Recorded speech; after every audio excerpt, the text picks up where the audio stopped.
Vamos a conversar este día con un dirigente indígena de Totonicapán. Él fue directivo de los 48 cantones, una organización que tiene su origen, su historia y tiene también su vida activa en Totonicapán, departamento que está al occidente del país, en una localidad, llamémosle fronteriza, con dos de los grandes departamentos del occidente de Guatemala. Uno es Quetzaltenango y otro es Huehuetenango. Digamos que en las proximidades de estos dos departamentos se sitúa este departamento de Totonicapán, que es un departamento bastante conocido, pero desde donde el país ha vivido algunas experiencias sociales a partir de luchas reivindicativas que ha desarrollado esta organización de los 48 cantones. Luis, bienvenido al programa. Muchas gracias por cedernos este espacio y quisiéramos en primer lugar conocer un poco de tus experiencias más recientes dentro del liderazgo indígena de Totonicapán. ¿Qué cargos has desempeñado y qué luchas más importantes han liberado ustedes en los últimos meses o años? Buenas noches, gracias por la invitación, ¿verdad? Un poco de historia, cómo uno logra llegar a presidir los 48 cantones. Pues antes uno tiene que ser alcalde en su comunidad. Yo soy de la comunidad de Juchanet, del municipio de Totonicapán, departamento de Totonicapán. También fui presidente de un comité de caminos, ¿verdad? Como en el 2017. Y de ahí, pues, empezamos la contribución social con mi comunidad, porque el liderazgo siempre me ha gustado tener incidencia en algunos escenarios, siempre apoyando por un bien común, ¿verdad? Igual en la universidad me ha gustado participar, opinar en diferentes espacios, ¿verdad? De ahí entonces me proponen ser alcalde de la comunidad de Juchanep y pues de la comunidad como alcalde me da la oportunidad de participar para la junta directiva. Por contarles, la junta directiva únicamente se puede presidir una vez, o sea, es histórico en la vida de los que llegamos a ser presidentes. No podemos volver a ser presidentes en ningún otro tiempo y no puedo volver a ser alcalde, ¿verdad? En mi comunidad. Posiblemente si voy a radicar en otra comunidad, posiblemente sí pueda ser alcalde, va si la comunidad así lo decidiera y si está dentro de sus, ¿cómo sea?, atribuciones de la comunidad, poder dejar a un alcalde que no sea netamente de esa comunidad, ¿verdad? Entonces, dentro de esto, pues tuve la oportunidad de presidir la organización de 48 cantones como tal, una organización que tiene historia, bastante historia, más de 200 años, ¿verdad? En donde también nos hemos opuesto a diferentes situaciones. Tenemos una situación histórica también desde el caso del 4 de octubre del 2011, en donde hay muertos, ¿verdad? Entonces ahí se ponían sobre el alza de la energía eléctrica, la privatización de las escuelas públicas y la canasta básica. Ahí hubo represión y hay muertos. Este año pues se cerró el caso lastimosamente en contra de los pueblos, una sentencia que no favorece para nada a los pueblos indígenas, ni menos a 48 cantones. Hay viudas, hay huérfanos, incluso hay víctimas con algunas, quedaron minusválidos, por decirlo así, ¿verdad?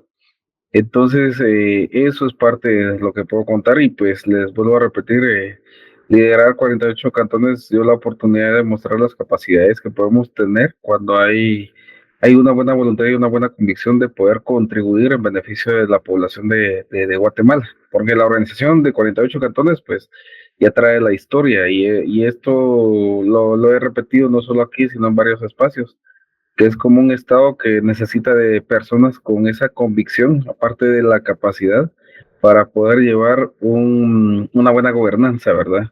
Entonces de ahí surgimos y partimos desde incluso el año pasado, algo histórico, dos manifestaciones durante un año.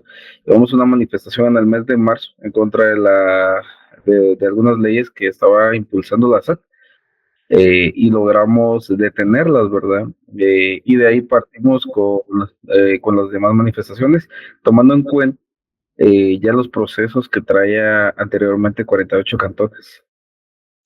Sí, estas luchas reivindicativas de los 48 cantones algunas veces son malentendidas, porque, digamos, los 48 cantones algunas veces han promovido, han accionado por reivindicaciones de tipo nacional, como por ejemplo en el caso que usted mencionaba, el caso de la SAT. Y este tipo de reacciones en algunos sectores a veces como que no se entienden por qué los 48 cantones asumen posturas en defensa de intereses nacionales.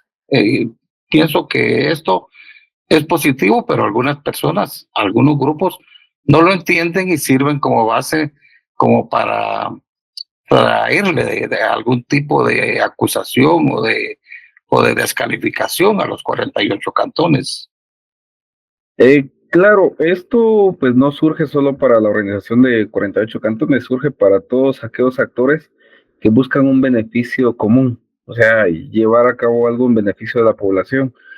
Definitivamente vivimos en un país en donde la difamación, la desinformación es algo que utilizan en contra de los buenos actores. Hablo no solo de la organización de 48 cantones, sino también de periodistas, de jueces, de fiscales, y que de esta manera desean mantener el control, ¿verdad? Nosotros logramos, le digo, no con toda la población de Guatemala, pero con la mayor parte, dar a entender del objetivo que nosotros teníamos y tenemos como líderes de 48 cantones en el año 2023 y que aún se mantiene ya como líderes indígenas en el sentido de demostrar de que no es una situación propia o un beneficio propio, más bien dicho, ¿verdad?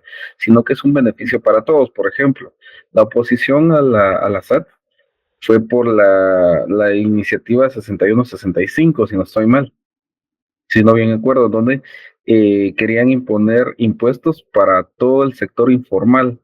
Y imagínese usted que una vendedora de tomates ya tenga que pagar impuestos y que apenas sea un capital de 1,000 quetzales.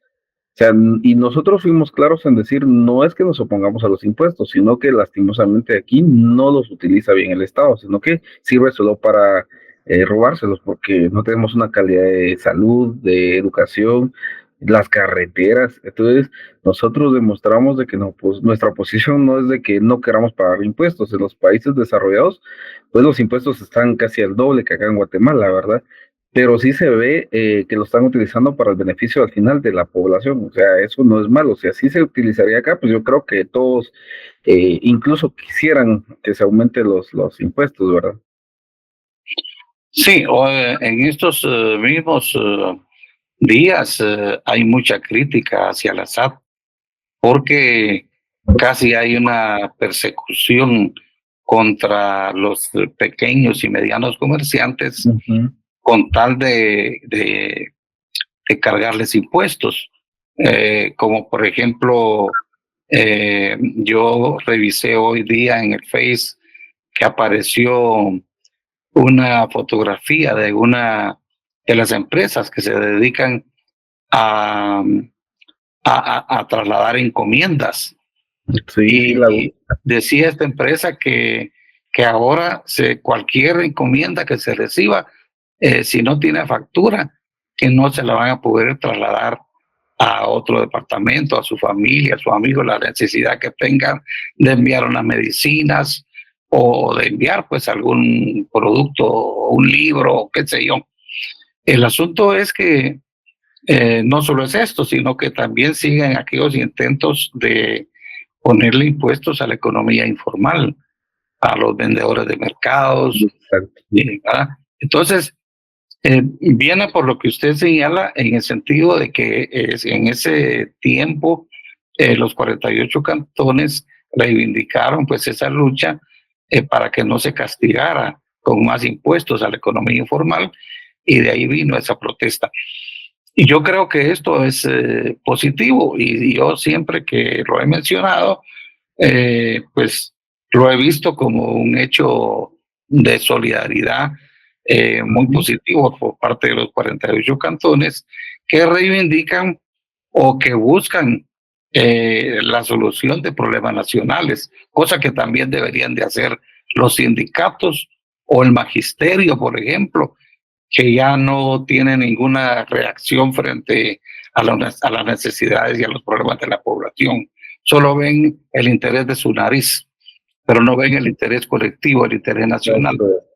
Ahora, pienso que es importante hablar un poco sobre cómo se organiza y quiénes participan en los 48 cantones, Luis.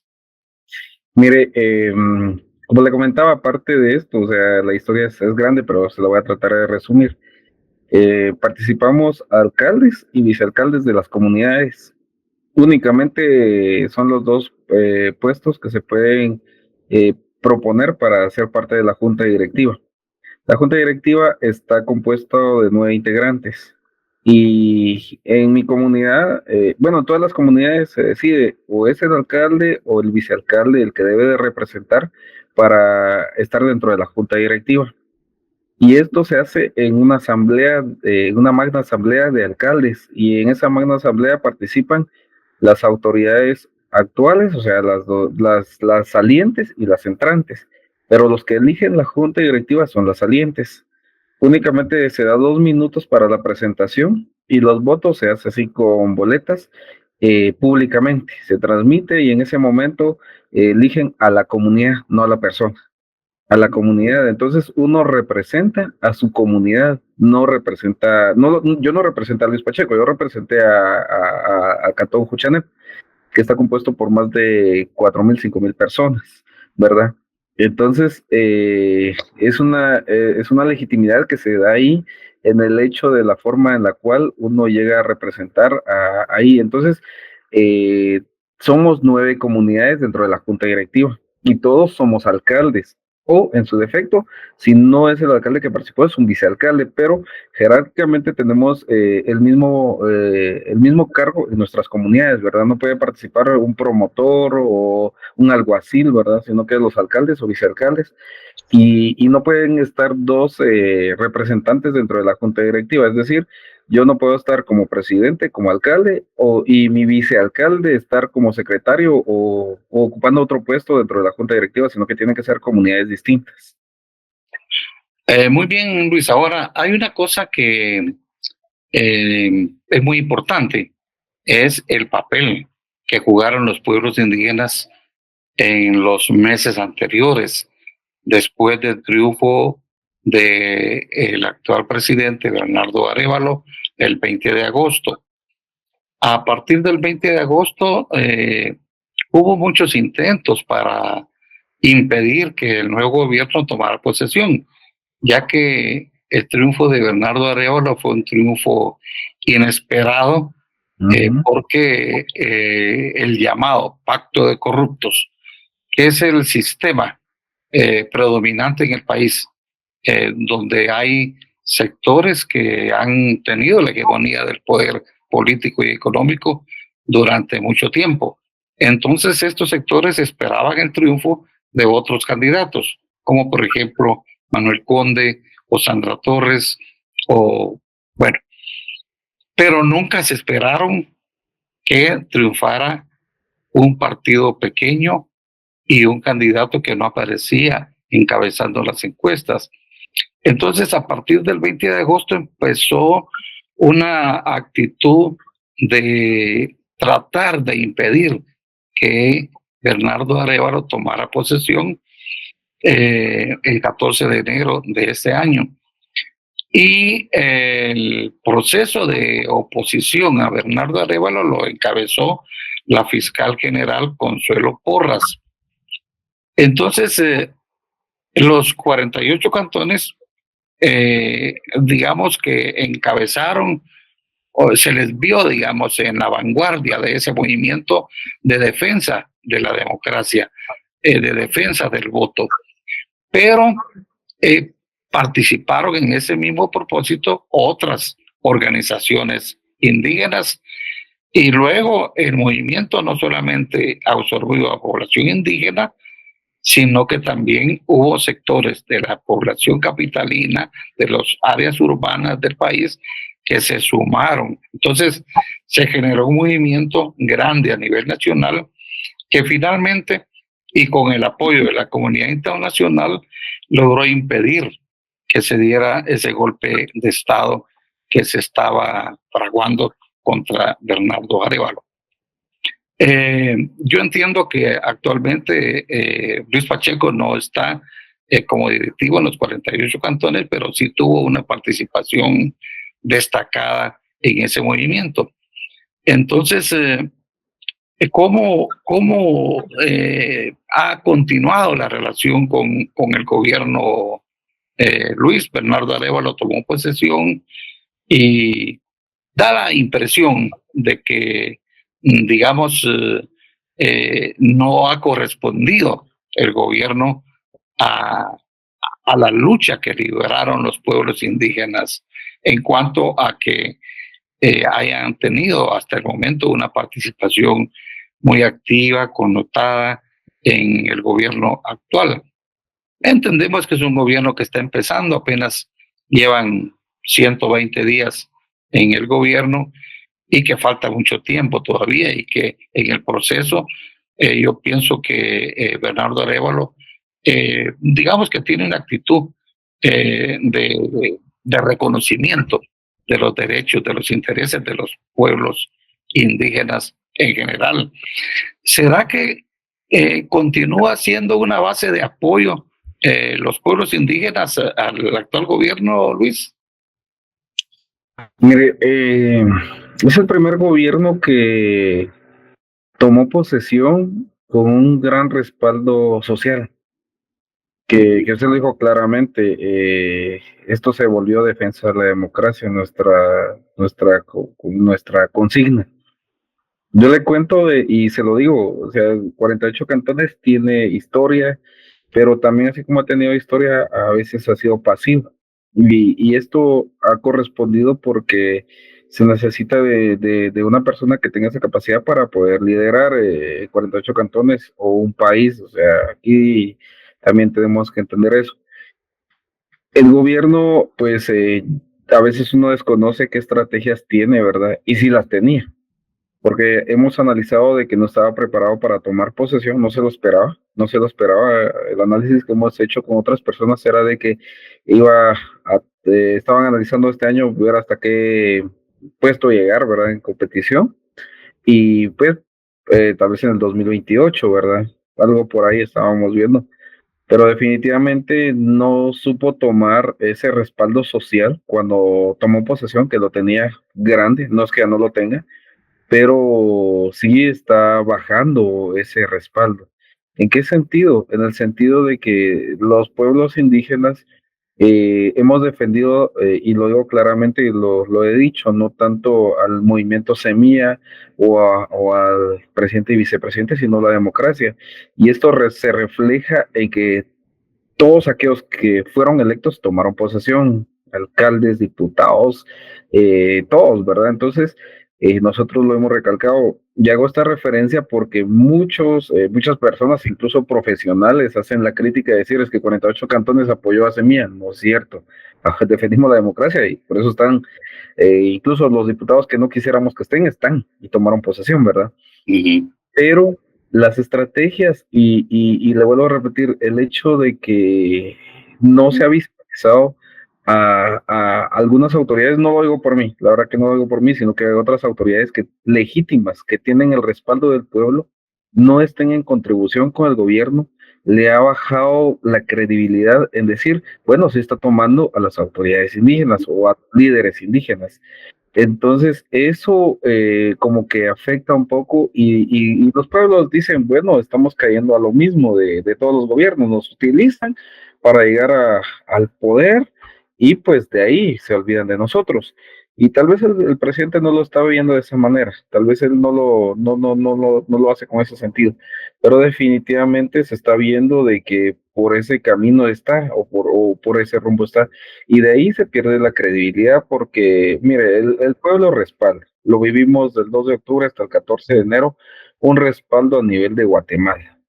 Iniciamos 7 pueblos y me acuerdo cuando iniciamos el 2 de octubre, los 7 pueblos nos coordinamos y dijimos vamos.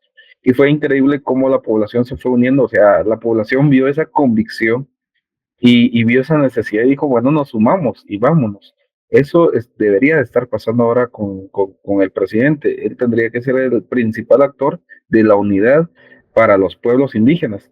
Pero también hay otro sentido de que a veces hay organizaciones que toman a los indígenas como solo el medio para llegar a gobierno, pero definitivamente no tienen una base y la base es la población. Yo le vuelvo a repetir, aquí en Totonicapán la población somos en el municipio nada más de 100,000 personas. Esa es la base que nos respalda, ¿verdad? No puedo decir yo después, bueno, yo soy autoridad y llevo mi vara y pues tómeme en cuenta. ¿Y quién lo respalda? ¿Quién lo elige? ¿Cuál es la manera? ¿Verdad? Entonces es ahí en donde a veces se confunde y es increíble, pero a nivel nacional yo conocía varias autoridades que lo que les ha faltado es ese empoderamiento para poder demostrar que son autoridades. Y de ahí llego a lo que usted preguntaba, es en donde va bajando un poco o bastante, no sé, no le podría decir, la credibilidad en que el gobierno tenga esa inclusión de pueblos indígenas. Porque no es nada más de nombrar a una persona indígena dentro de un gobierno, porque definitivamente se tiene que saber si realmente la población lo quiere que esté dentro del gobierno o no, porque también es complejo ese tema, ¿verdad?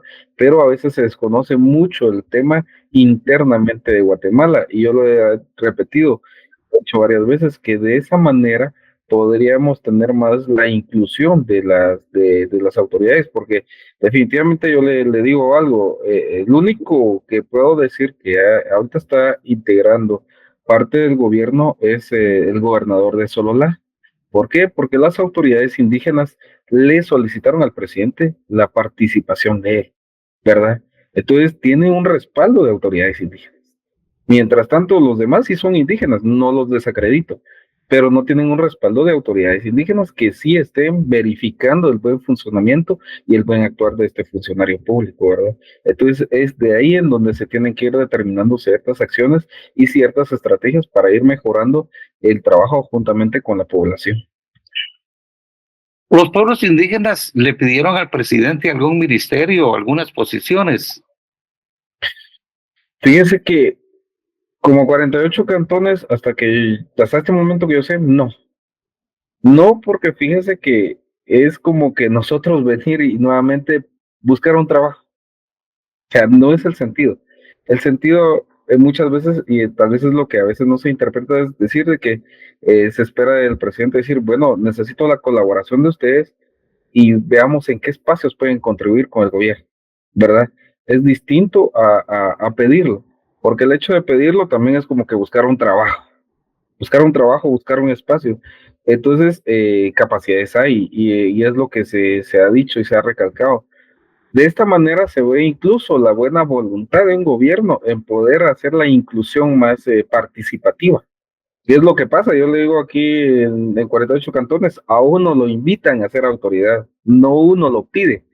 Yo no pedí ser alcalde, yo no pedí ser presidente, sino que a mí me invitó la comunidad a ser alcalde y luego llegamos ahí a participar y pues salí electo, pero nunca lo busqué como normalmente se hace las elecciones populares, ¿verdad? De los partidos políticos que se proponen, se postulan y que se vuelve una inversión para poder llegar a un poder. Entonces es distinto, ¿verdad? Entonces nosotros así lo tenemos. Yo le cuento cómo fue mi participación como gobernador. Yo no fui a título personal, sino por autoridades indígenas de otros municipios que me dijeron, queremos que usted nos represente, bueno, vamos. Y tenía una obligación con el pueblo nuevamente, no era una obligación personal.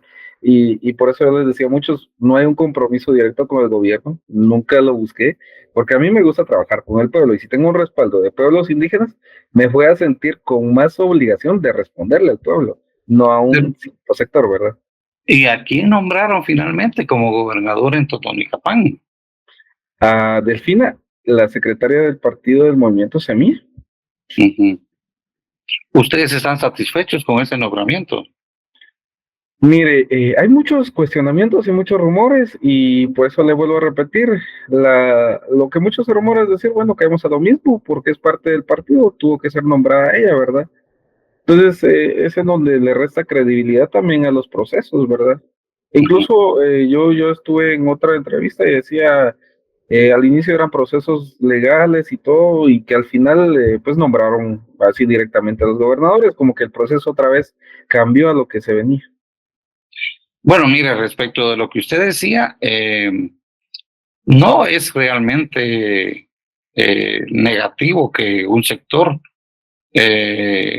o en este caso los pueblos indígenas, eh, en algún momento pudieran haber solicitado algún ministerio al gobierno, porque los gobiernos no representan necesariamente a un partido. Los gobiernos deben representar la unidad nacional. Yo recuerdo que al inicio de la época democrática hubo gobiernos que, por ejemplo, a las organizaciones culturales les pedían que propusieran a quien querían de ministro de Cultura. O, por ejemplo, no es, no se debería malinterpretar que el presidente les preguntara a todas las organizaciones magisteriales, miren, ustedes propónganme una terna para Ujú. ministro de Educación, o por ejemplo a las organizaciones de salud, que hay como 50 o 60 sindicatos en ese ministerio, decirles, miren, propónganme una terna pues para un ministro de salud. Yo pienso que un gobierno, Pero fíjense que ahí está la diferencia, que el gobierno lo pidiera, va. Ustedes sí, propongan. o Esa es sea, la pequeña diferencia. Ajá. sí, es Ya, cierto, pero yo no digo de que no podemos proponer, sino que no nos lo pidieron también, ¿verdad? Y en el momento, solo un poco de historia, que nosotros, como le hablábamos con otros y decían, es que ustedes también no planificaron. Yo les digo, es que entiéndanos, en ese momento nosotros estábamos viendo cómo salir de todo ese gran relato, lo digo yo, no, por no decirlo con otras palabras. ujú, Entonces, nuestro momento no era de planificar buenos pasos en gobierno, sino era planificar y llegar al 14 y que tome posesión, ¿verdad? Justamente eso esperábamos, ¿verdad? ujú, Señores, ustedes propónganme, ¿verdad? Estos espacios sí, necesitan su colaboración. Eso es muy distinto, ¿verdad? sí, Que es no se ha cierto, dado. exacto, sí. Yo recuerdo incluso en el gobierno de Alfonso Portillo, eh, es cierto que probablemente no era, digamos, el representante que todos los sindicatos hubieran querido, Ujú. pero el ministro de Trabajo era un sindicalista. ¿Mm? Creo que los gobiernos en Guatemala lo que pasa es que atienden solicitudes de algunos sectores. Por ejemplo, estoy seguro que, que si el sector privado le pide a un gobierno que pongan a un ministro de Comunicaciones o a un representante de este sector, de ministro de Finanzas o de presidente del Banco de Guatemala, estoy seguro. Bueno, y antes era una práctica de los gobiernos. El sector económico, las cúpulas empresariales ponían ministro de Finanzas, ministro de Agricultura, ponían presidente del Banco de Guatemala, ponían. Entonces, antes era casi una cuestión institucional que el sector privado eh, ponía este tipo de gobiernos. Es hasta el gobierno de Alfonso Portillo, perdón que mencione a Alfonso, tal vez a algunos no les gusta, pero Claro. es hasta ese gobierno que Alfonso Portillo le dice a los sectores empresariales, miren, disculpen, pero yo, el que nombra a los ministros es el gobierno, no ustedes. Ujú. Entonces, bueno, viene pues porque esto de la representación que debería de haber en este gobierno de los pueblos indígenas, porque dígame una cosa, los pueblos indígenas sí tienen muchos cuadros técnicos, profesionales, culturales, políticos, eh, que bueno, podrían perfectamente desempeñar un cargo de ministro o de viceministro, ¿no es cierto? Sí, fíjese que hay una situación que en muchas organizaciones indígenas, mire, tratan de cooptar y no lo hacen tanto como en el Estado, pero le dicen a muchos, no, es que usted no puede participar políticamente porque no es conveniente, daña la organización. Eso es algo incorrecto. Eh, Nosotros presidimos, y le vuelvo a repetir, en 48 cantones vemos temas políticos, sociales, culturales, ancestrales, religiosos, y ahí le hacemos de jueces, de fiscales, de conciliadores, de mediadores, e incluso nos toca empezar a conocer de leyes, a empezar a investigar, a ver cuando realmente nos interesa el servicio. Y que esto se vuelve una práctica a nivel, porque es primero local y después nacional. ¿A qué quiero llegar con esto? Que a lo que usted dice, que esto funcionaría muy, muy bien si se lograría hacer esa participación. ¿Por qué le digo esto? Porque de ahí surgen las personas que van a representar al pueblo. Y el pueblo los va, ahí sí que los va a colocar dentro de, y el pueblo también les va a poder exigir, bueno, usted no me representa. Yo le cuento algo así muy claramente.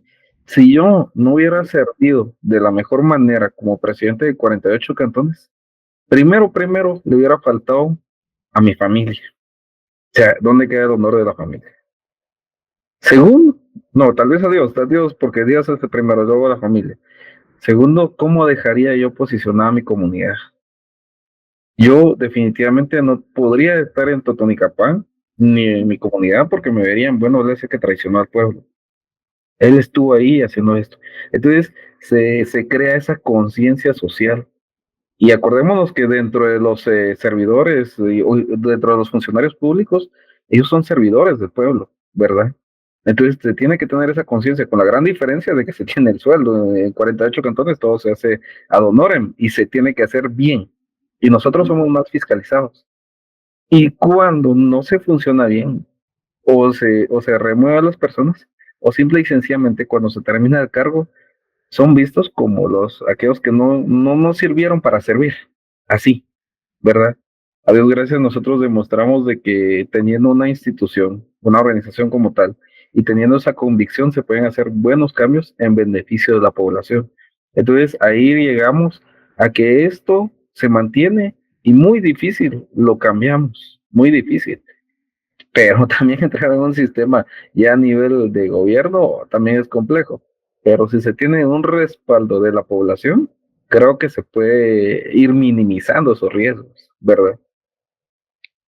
¿Ustedes mantienen la comunicación con el presidente de la República? ¿Han tenido alguna reunión con el presidente después del Es, 14 de enero?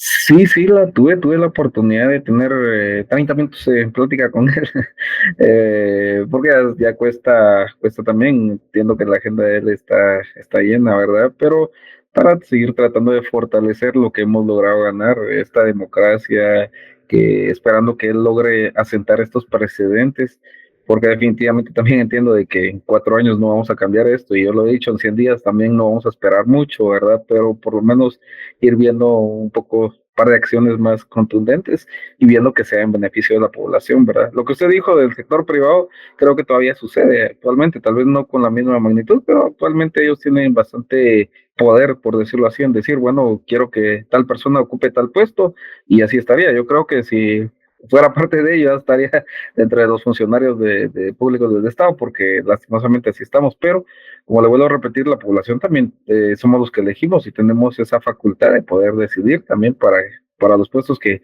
se deben de ocupar.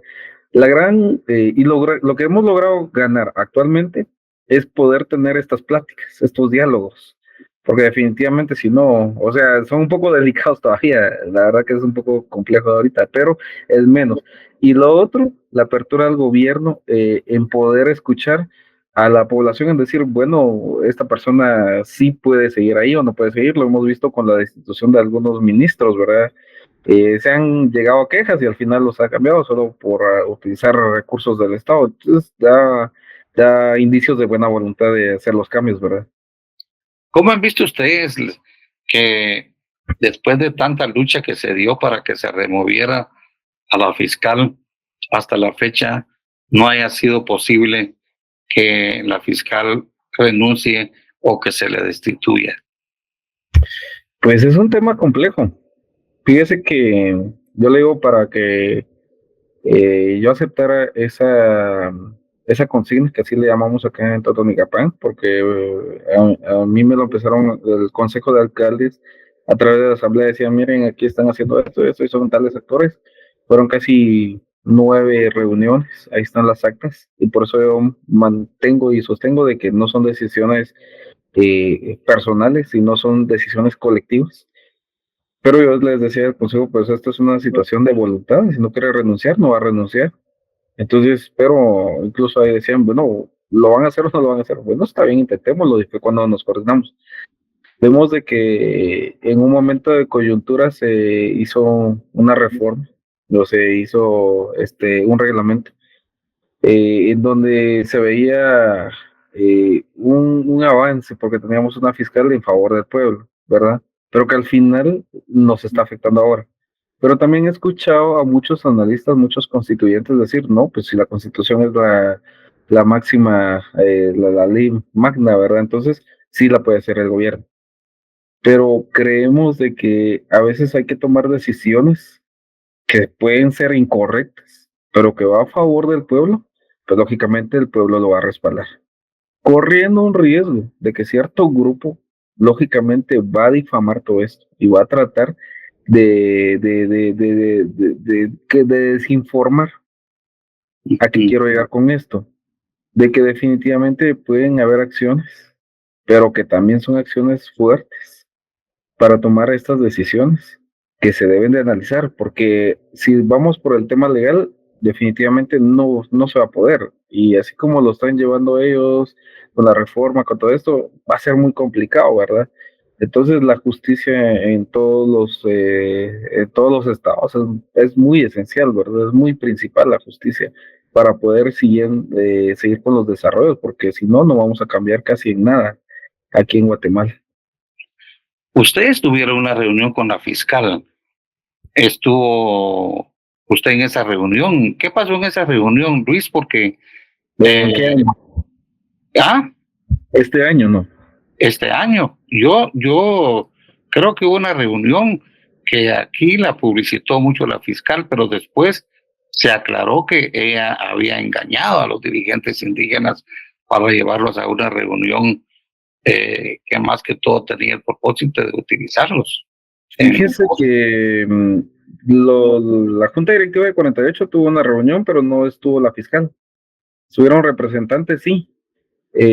Por contarle, aquí en Totonicapán, pues hay acuerdos marcos. ¿De qué trataron? No sé. También no puedo decir claramente de qué trataron. Pero no estuvo la fiscal, eso sí estoy seguro. Después publicaron una foto donde sí estaba la fiscal reunido con algunas autoridades indígenas, pero no son del área del occidente, yo creo que son del área de oriente, fíjese. Esa es Ajá. otra que sí publicaron aparte, pero esa sí desconozco, ¿verdad? ¿Qué tanta unidad hay o puede lograrse entre los pueblos indígenas, Luis? Porque yo sé que ah, la sociedad guatemalteca está muy fragmentada.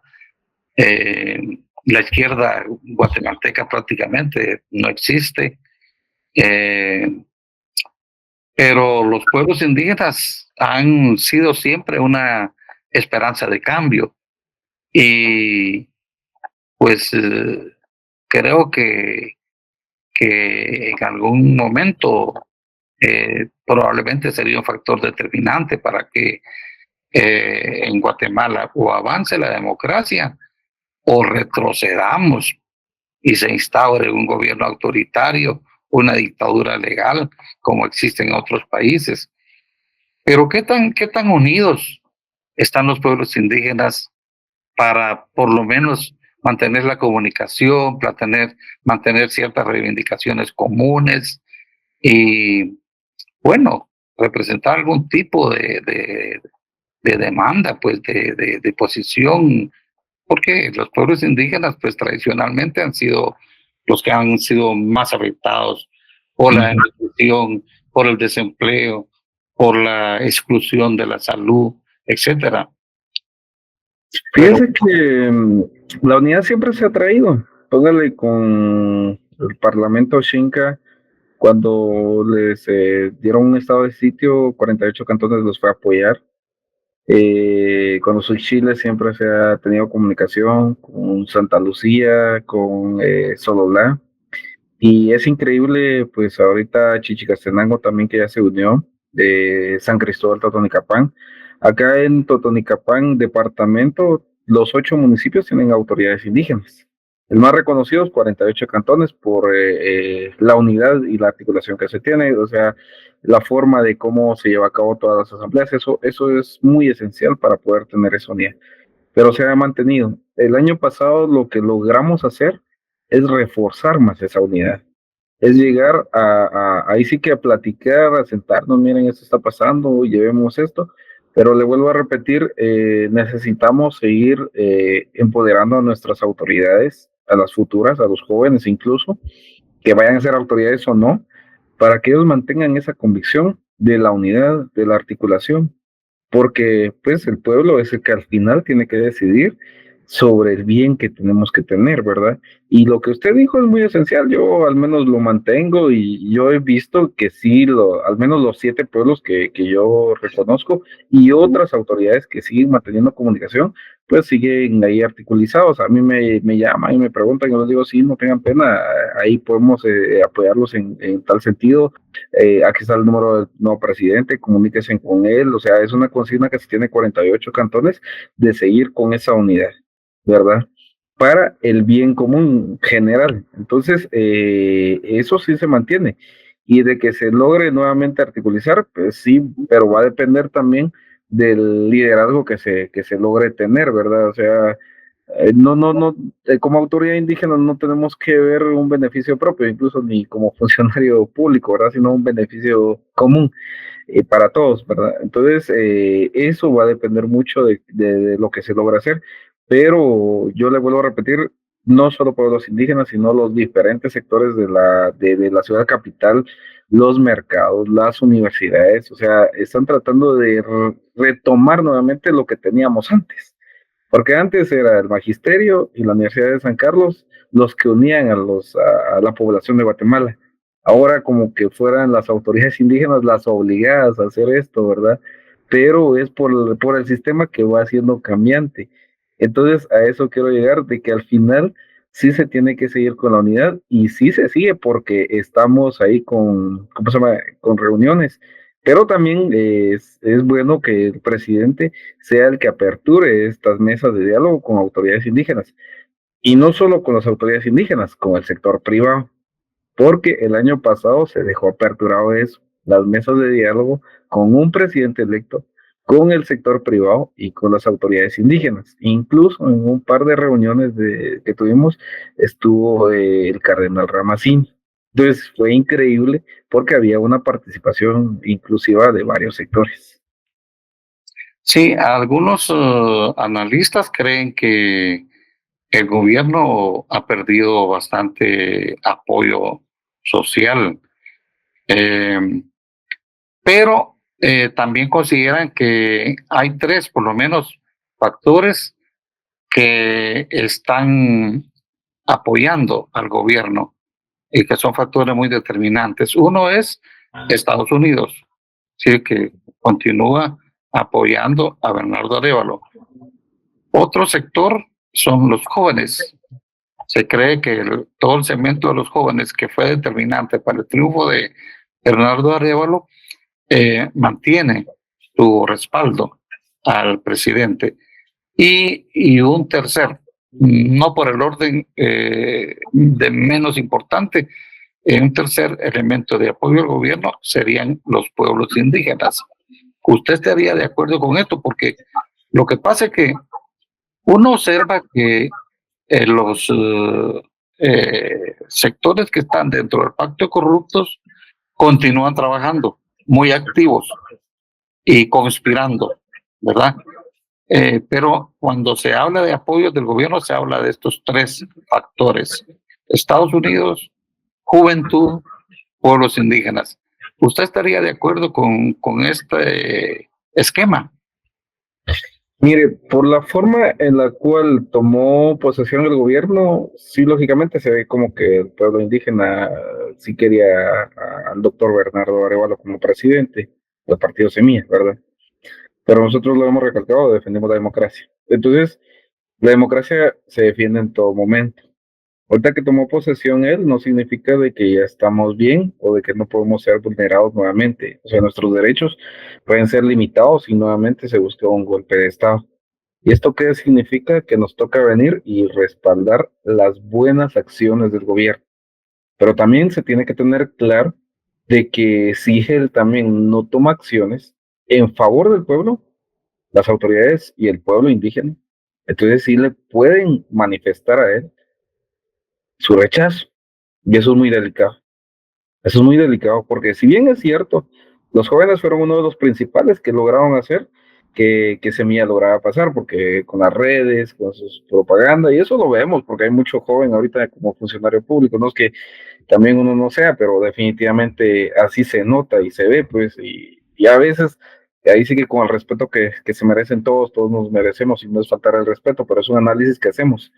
A veces también hace falta de esa experiencia, porque a veces se toman decisiones incorrectas, pero también hemos visto que es mucho joven los que están ahí como que apoyando al gobierno. Y en serio, la experiencia se hace viviéndola y en la calle. En la universidad nos dan conceptos, pero vivir las cosas son diferentes, incluso la historia es muy distinta, ¿verdad? A vivirla. Entonces, el respaldo de los jóvenes yo pienso que sí se va a mantener.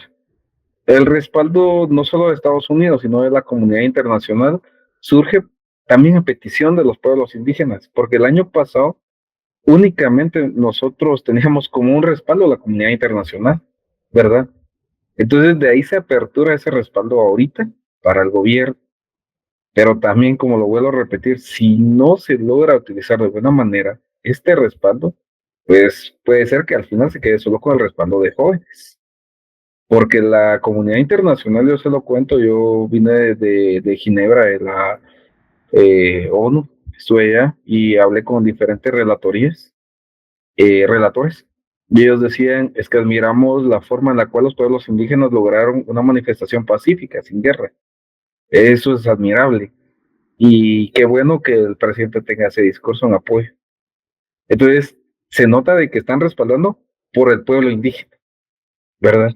Entonces, ahorita sí se mantiene ese respaldo, pero lógicamente, y así son somos los indígenas, somos los pueblos indígenas, respetamos, apoyamos, pero también si no se ve un beneficio claro, entonces de plano toca venir y oponerse, porque eso es parte de nuestro derecho, ¿verdad? La manifestación.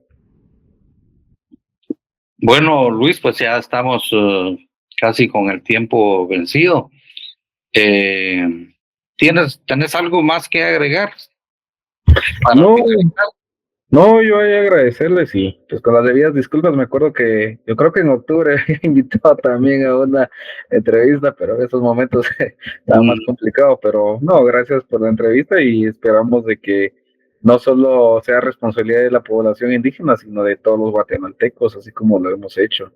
Ha sido increíble y que esta unidad no se pierda y que nos mantengamos siempre en comunicación, en respaldo, en apoyo, porque las cosas todavía no están bien, ¿verdad? Entonces tenemos que ser visibles y como les vuelvo a repetir, es complejo, complejo. A veces ya buscan cómo limitar a uno para seguirse sumando a esta resistencia. La resistencia continúa y esto no va a terminar de que hasta que moramos, ¿verdad?